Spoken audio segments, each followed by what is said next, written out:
Fala todo mundo assim, medo é uma ilusão individual. É individual, é uma ilusão sua. O problema é que quando você não está gerindo sua vida, outra pessoa vai lá e edita e transmite essa ilusão para sua cabeça. E aí você fica com medo também. Por exemplo, tem muita gente que tem medo do inferno. Como é que eu vou ter medo de um negócio que não me cabe lá? A primeira pergunta. Você imagina, o diabo pode esforçar com toda a marketagem do mundo, todo o brand do mundo, ele pode fazer qualquer tipo de negócio. A minha alma não cabe lá dentro. Como que eu tenho medo do inferno? Quando eu acho que o inferno é mais do que aquilo que Deus projetou. Porque quem criou o inferno não foi o diabo, foi Deus. Na Bíblia está escrito que criou para o diabo e para os demônios. A minha alma não cabe lá dentro. Eu fui salvo por Cristo, então já não tem como caber lá dentro. Só que na ilusão as pessoas lutam para não ir para o inferno. Tem muita gente que às vezes busca a Deus, não é porque Deus é amoroso, não é porque Deus é justo, é porque morre de medo do inferno. Então, aonde que começou o medo? Medo é o seguinte, o medo é uma história. Seu cérebro aceita essa história. Essa história pode ter doído em você. Eu estava vendo um experimento hoje de bebês e cobras. Várias cobras com os bebês, colocaram cobras não peçonhentas e cobras que não picam, né? não mordem. Os bebês não aprenderam a ter medo de cobra. Eles ficavam meio que beliscando as jiboias, as cobras, e o desespero de ver a cena é absurdo. Você nasce com medo, esse medo você nasce, barulho, porque você está dentro de uma nave acústica, dentro do útero da sua mãe, tem 7 camadas até chegar ao lado de fora. Eu acho tão linda a perfeição da natureza. Existem 7 camadas, quando você vai cortando assim a pele até chegar no útero, 7. Seu cérebro também tem 7 camadas, 7 notas musicais, 7 dias na semana. Os dias da semana não é porque alguém colocou para você ficar no domingo descansando, não, é porque Deus criou em 7 dias. O número 7 aponta para a plenitude. E quem tem medo tem um problema. Essa pessoa não é plena. Essa pessoa, ela não é aperfeiçoada num negócio absurdo, o amor. Na Bíblia fala assim, o verdadeiro amor lança fora. Na teoria todo mundo aqui sabe. Na prática está faltando um pedaço. Quem se sente amado e é pleno no amor, não tem medo. Código de antimedo. Quem não tem medo é imparável. A pessoa que tem medo, qualquer um para ela. Aí alguém fala, mas Pablo, você não tem medo de morrer? Do fundo do meu coração, zero. Zero. Só que eu não fico buscando a morte. Eu não quero a morte. Chega aqui, me leva aí hoje. Não. Eu quero desfrutar, eu quero governar, mas se o Senhor permitir, isso vai ser uma alegria tão grande. Você fala, Marcelo, para de graça. Tem gente que fica apavorado com a morte, é porque tem alguma coisa aqui na terra. Tipo, se o cara tem um pouco de dinheiro, ele fala, tem medo de morrer por causa do dinheiro. Deixa eu te explicar uma coisa. Quem de fato conhece a eternidade não tem medo de morrer. Isso é uma coisa. Anota assim, ó. Eu vou falar em códigos bem rápido aí. Quando você tiver suas dúvidas, anota aí, depois você faz pergunta. Você vai saber o seguinte. O medo, ele tem uma raiz. Então, por exemplo, quando você fala que vai tomar uma decisão, essa decisão ela mexe com você, olha o que o medo faz. O medo faz isso aqui, ó. Eu adoro isso. Você fala assim, eu vou mudar de cidade. Aí aciona o medo nível 1, N1. Quando você fala que vai mudar de cidade, o seu cérebro pega toda a sua experiência passada e pensa assim, vamos lá, você não é bom de fazer amigo. Você tem os mesmos amigos sempre, então vai dar errado. Porque você não é bom em fazer amigos. Aí aquilo que você tem, que é a sua única habilidade, vai te dar um problema. Vai vir para você e vai falar assim, você é só de um talento. Então nós temos um medo agora no nível 2. Ele vai descendo. Quando você chegar no último nível do medo, o medo que vai responder aqui chama medo da morte. Os medos que você tem, não tem como ter um medo que não existe uma história equivalente no seu cérebro. Eu falei que ele é ilusório porque de fato você não precisa se curvar para ele. Aconteceu alguma coisa ruim no passado? Sim. Essa história que aconteceu no passado, ela vai ser retroalimentada e vai frenar você em toda tomada de decisão. Então no nível 1, ele vai ter um medo. Mas quando você chegar na raiz de todo medo, repete assim comigo, a raiz de todo medo é a morte. Então como é que faz para a gente desconectar a raiz? Eu lembro de algumas vezes estar na beira do rio e sempre um inteligente quer quebrar ou serrar um cipó. Eu não sei se você entende de roça, de mato, de beira de rio. Você não pode cortar um cipó. Você corta um cipó aqui assim, mata tudo em volta. Aí você fala, não, só quero tirar um cipó do caminho. Se você pegar o cipó do medo e for direto na raiz dele, ele vai matar tudo. Se você de fato conseguir ressignificar esse medo de morrer, assim, na raiz, os outros medos ficam inválidos. Porque o que sustenta, o que é fundamento de todo medo é a morte. Quando eu descobri isso foi fabuloso. Porque ao descobrir isso, a minha mente explodiu e eu falei, então eu vou encarar a morte logo. A morte é o seguinte, ela não tem autoridade que você imagina para tirar a sua vida. Ela só tem autoridade para buscar a sua vida, quando Deus dá autoridade para ela na hora que Ele quer a sua vida. Tem gente que não entende isso. A morte não está no café da manhã e fala assim, hoje eu quero você. E ela por si só decide isso, tem um devido processo legal, igual no judiciário. Tem que cumprir um processo, tem que cumprir uma lógica, uma legalidade eterna. Então ela não tem esse poder, para você nunca mais ter medo, ela não tem esse poder de falar, hoje vou te levar. Não tem. Essa autoridade só Deus pode dar. Um dia a morte estava na porta da cova dos leões falando, isso aqui tá fácil, o leão tá com fome, tá todo mundo querendo ver um espetáculo, vai entrar um cara, que é pedaço de carne falante, e nós estamos esperando aqui fora, tá bom? Quem estava lá dentro? Daniel. E o Daniel ia olhando e falando, parece que a morte não sabe que quem é leão não morde leão. Eu sou o leão da tribo de Judá, como é que você vai me levar? Você não tem autoridade, não. Fica assistindo aí o espetáculo. Leão olhou, viu a autoridade do outro leão e falou, como é que come leão? Leão não come leão. Aí você fala, que loucura. Não, que loucura a morte pensou nesse dia. Todo mundo esperando o momento exato, foi se passar e carregar o Daniel. Daniel, o que vocês estão falando? Aí no outro dia a morte para lá num outro contexto, Sadraque, Mesaque e Abednego. Eu vim buscar você. Mas, rapaz, aqui é fogo, labareda de fogo, porque a Bíblia fala isso. Aos seus ministros ele faz labaredas de fogo. Aumenta o fogo, fogo com fogo, você já sabe o que dá. Não é fogo estranho, é fogo eterno? Então vamos ver. Às vezes você fica impactado com o inferno, mas o mar de fogo, que é a presença do Deus vivo, o inferno vai ser jogado lá. Então o mar de fogo, que é a presença do Deus vivo, é muito mais poderoso que o inferno. Na minha concepção, entendendo o inferno e diminuindo a potência que os religiosos criaram na sua cabeça, o inferno para mim é um sorvete, de tão gelado que ele é. A ira do Deus vivo é o fogo que consome tudo que existe. Eu e você, nós vamos passar lá. Espero que nesse dia você seja fogo, senão você vai ser consumido nesse dia. Então vamos lá. Por que eu tenho esse tanto de medo? Porque medo é mania, medo é ambiente. Eu lembro de uma pessoa que eu amo muito falar para mim assim, todo mundo que eu conheço que comprou avião morreu. Quando você ouve a frase, você pensa, é a mãe de alguém aqui. Aí você pensa, todo mundo que conhece que comprou avião vai morrer. Aí você faz uma pergunta, mas quantos que você conhece que comprou avião? Só um que morreu. E morreu por quê? Porque o avião acordou igual o espírito da morte e falou, eu vou me tacar hoje numas pedras. É isso que aconteceu? Você não sabe se foi manutenção, você não sabe se foi suicídio do piloto, você não sabe se foi irresponsabilidade, você não sabe se foi falha mecânica, você não sabe se foi muitas coisas.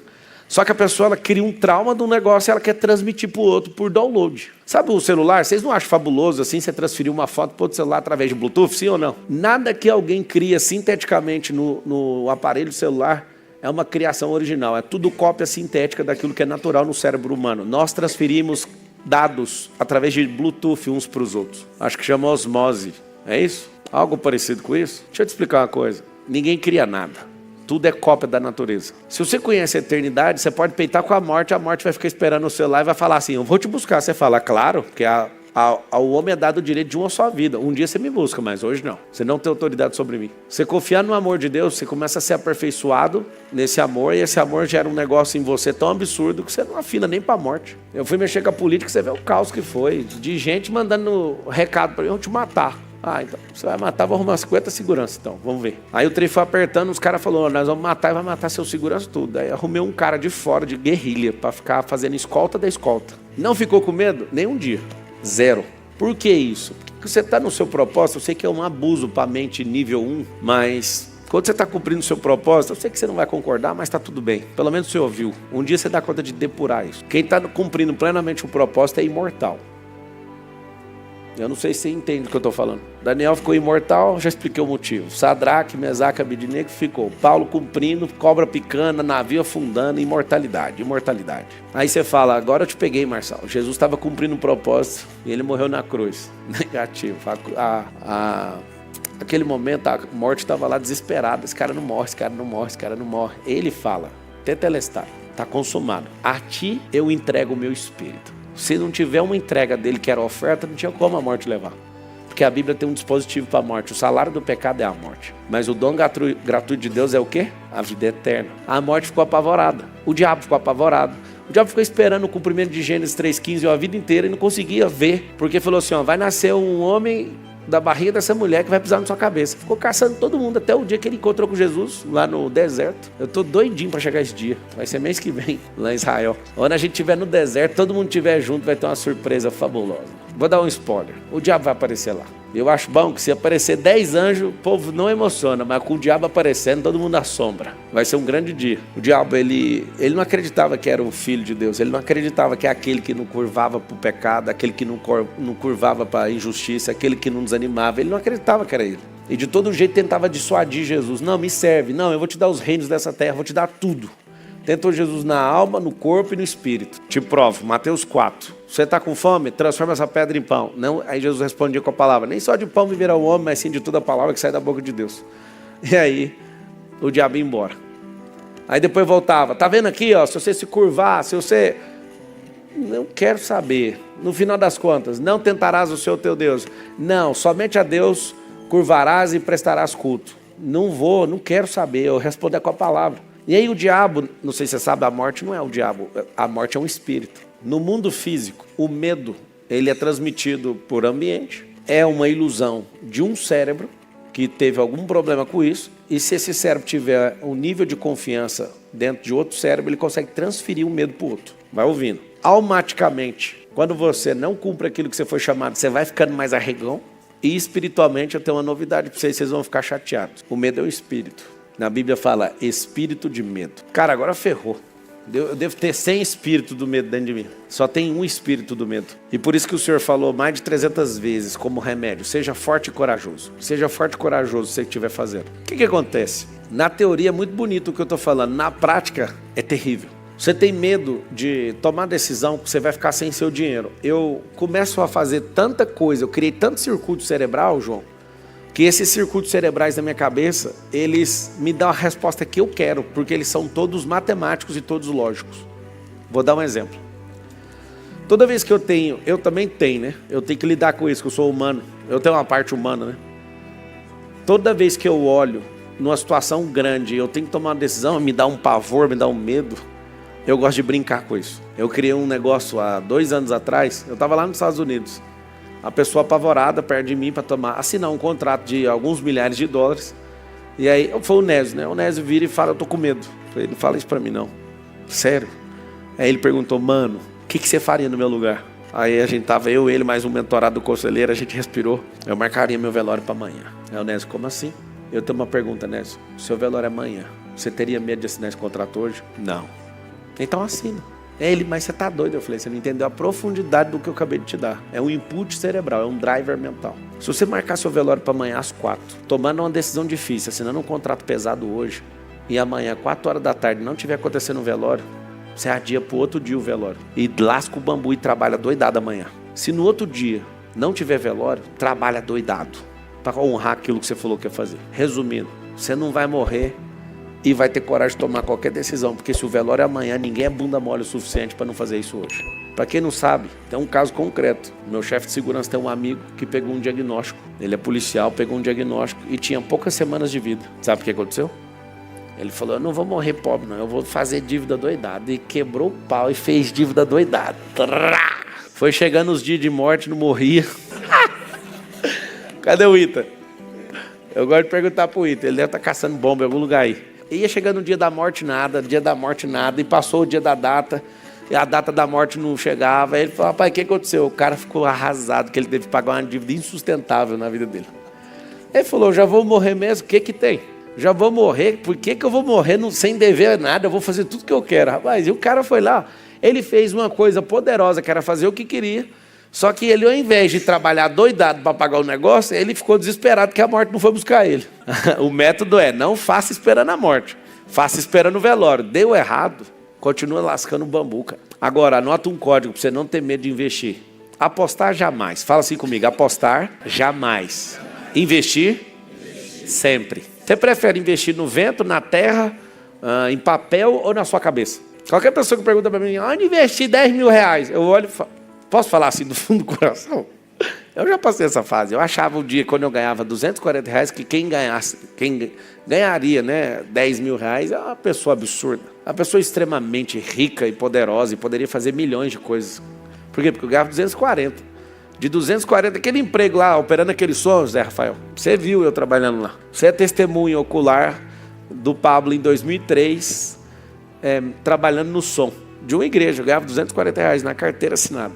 Eu lembro de gente falando que ganhava 10 mil, eu ficava tão encantado, que é 40 vezes mais, né? É muita coisa. E aí, eu até lembro dando testemunho na célula, eu falava, irmãos, eu tenho que contar o testemunho. Os irmãos, o quê? Eu tô ganhando 40 vezes mais do que meu primeiro salário. Os irmãos, glória a Deus.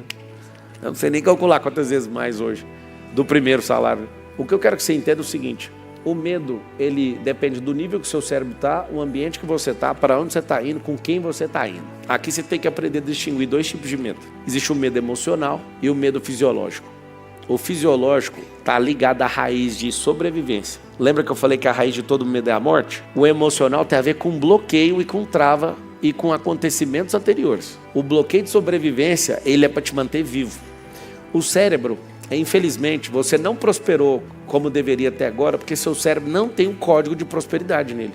Seu cérebro tem só um código, ô Thales. Seu cérebro só tem um código de sobrevivência. Seu cérebro não quer gastar energia porque ele pensa assim, se gastar um pouquinho de energia vai ficar sem. Seu cérebro não tem a capacidade de falar, bora empreender. Ele não quer fazer isso, de jeito nenhum.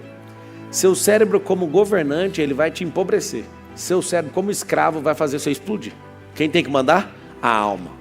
Vocês querem cair para trás do porquê que é assim? Todo mundo que é governado pela carne, essa pessoa ela é empobrecida.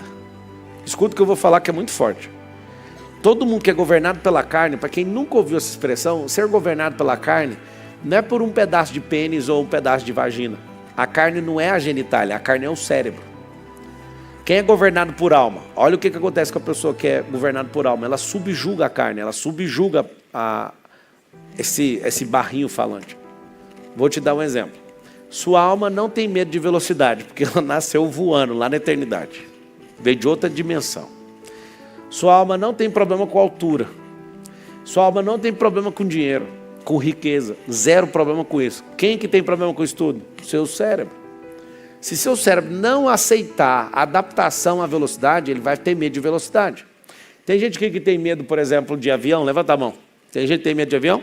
Tem? Levanta a mão mais alta assim, ó. Vai que você voa hoje. Medo do avião, certo? Quer que eu acabe com esse medo do avião rapidão ou não? Eu consigo desbloquear muitas pessoas. Eu já fiz, inclusive, com o jogador de futebol do São Paulo. O cara ia de ônibus e não queria ir de avião. Falava, pá, eu vou morrer, eu não consigo. Vai, cara. O que é o negócio? Aí foi, achou o bloqueio, tchau. Mas vou te dar evidências bem legais do porquê que você tem esse negócio e porquê que você sai dele agora. Ninguém entende de avião. Isso é chocante. O piloto de avião não entende quase nada do avião. Isso me dá uma paz. Vocês não ficam com paz, não? Alguém está perdido, né? Você queria ouvir assim, não, pelo menos tem um que entende tudo. Rapaz, mas não tem ninguém que entende avião na Terra. Tem o que entende turbina, o outro que entende trem de pouso. Cada um entende uma coisa picada. Isso faz você ficar com medo da aviação? Não. Vou te falar por quê. Para um avião cair, é mais fácil você ganhar na loteria na virada do ano. Calcula-se que para derrubar um avião precisa de 6 dezenas, como se você estivesse jogando o número da sorte da loteria e ter que todas essas coisas darem um alinhamento certo no dia certo. Tipo, falta de manutenção, tempestade fora do controle, com formações de CB, que é gelo no ar. Tem gente aqui que não sabe, vai ficar mais apavorado ainda. Tem placa de gelo no ar. Alguém aqui sabia disso? O avião bate no gelo se ele não desviar. Agora que o medo aumenta, né? Pois é, só que você não tem que fazer isso. É igual dirigir carro na rua. Quando a gente está de helicóptero, se a gente não desvia do urubu, sabe o que acontece? O urubu entra dentro do helicóptero e mata o piloto. Aí alguém fala, meu Deus, eu tenho um pavor de ver urubu. É a mesma coisa de ver gente na rua. Se você não desviar com o carro, você vai bater nela. Você viu o tanto que é simples agora ou não? Eu já vi, seu Lúcio, um monte de gente apavorada dentro de helicóptero. Eu morro de medo de bater no urubu. Você tem esse medo quando você está andando na rua, assim, as pessoas atravessando fora da faixa? Não, então é só você não bater nelas. Você tem que ficar atento. Você fica olhando para frente. E aí está o detalhe, olha tanto que é interessante. Você sabe o que é efeito Bernoulli? Não. Você sabe o que é aerodinâmica? Também não. Você sabe o que é propulsão? Também não. Você não sabe as 3 coisas que sustentam o voo de um avião e você tem medo dele sem saber como é que ele funciona. Existe um código, anota aí, chama pane versus pânico. Quando você não sabe tratar pane cerebral, você vai cair num código chamado pânico. Aí pânico você perde todos os seus sensores emocionais, aí você vira passageiro da agonia. O texto gira em torno da ideia central de que o medo é uma ilusão individual, construída no cérebro humano quando a pessoa não governa a própria vida. Quando alguém não assume o controle, Outras pessoas, ambientes e experiências passam a editar a realidade dela, implantando medos que não nasceram nela, mas foram transferidos emocionalmente, quase como um download mental. Pablo Marçal explica que ninguém nasce com medo, exceto de barulho e queda. Todo medo complexo, como o medo do inferno, da morte, de decisões, de perder dinheiro ou de mudar de vida, é aprendido através de histórias que o cérebro aceita como verdade. O medo do inferno, por exemplo, é apresentado como uma distorção religiosa, pois, segundo a Bíblia, ele não foi criado para os seres humanos, mas para o diabo e seus demônios. Quem entende a salvação e a eternidade não vive dominado por esse medo. O ponto central é que a raiz de todo medo é o medo da morte. Todos os outros medos são ramificações dessa raiz. Quando alguém tenta cortar o medo superficialmente, sem tratar a raiz, acaba piorando o problema. Assim como cortar um cipó sem arrancar sua raiz, mata tudo ao redor. Mas quando a pessoa ressignifica o medo da morte, os outros medos perdem força automaticamente. Pablo Marçal afirma que a morte não tem autoridade própria.